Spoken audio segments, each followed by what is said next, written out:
La Commission européenne a rendu son verdict ce vendredi. La croissance française n'existera pas cette année et le déficit public approchera donc les 4% du PIB. 4% alors que Paris s'était engagé à ce que le déficit revienne cette année à 3%. Non seulement engagé, on l'avait promis, on l'avait dit à maintes reprises, cette fois-ci on allait y arriver. Et pourtant, ce démenti de réalité n'est finalement pas grave. À Bruxelles, on présente les choses sur un ton assez calme et à Paris, on ne s'en émeut absolument pas. Alors pourquoi ça ? Pourquoi ça ? Parce que le débat sur le déficit budgétaire a complètement changé ces derniers mois. Le signal est parti du FMI. Olivier Blanchard, son économiste en chef, a dit au début de l'année « Trop d'austérité risque de tuer l'économie d'un pays. Il faut faire attention ». L'idée se diffuse petit à petit. On voit bien que si la Commission européenne impose à l'Espagne de faire encore plus de rigueur, son économie va définitivement étouffer. Donc la Commission ne demande pas à Madrid de renforcer sa rigueur. Et donc c'est difficile de demander aussi à Paris de le faire. Et puis la France montre qu'elle fait des efforts. Il y a eu le crédit d'impôt compétitivité, 20 milliards donnés aux entreprises.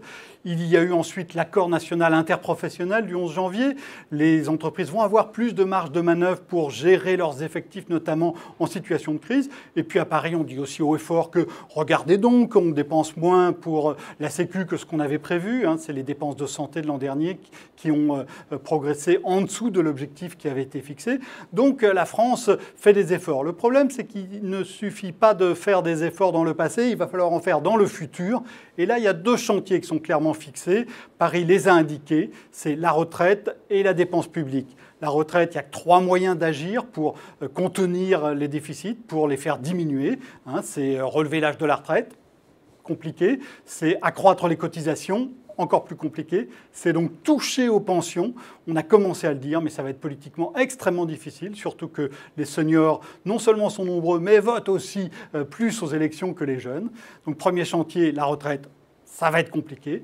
Le deuxième chantier, c'est la dépense publique. Alors la dépense publique, on gratte tout ce qu'on peut depuis des années. Là, on est à l'os pour baisser vraiment la dépense publique. Il ne suffira pas de faire un vaste chantier de modernisation de l'action publique comme cela a été promis par le gouvernement.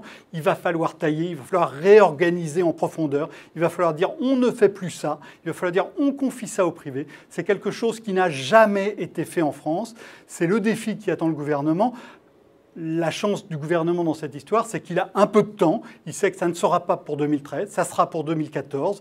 Avant, on disait « encore une minute, monsieur le bourreau ». Maintenant, on dit « encore une année, monsieur le commissaire ». Rendez-vous donc en 2014.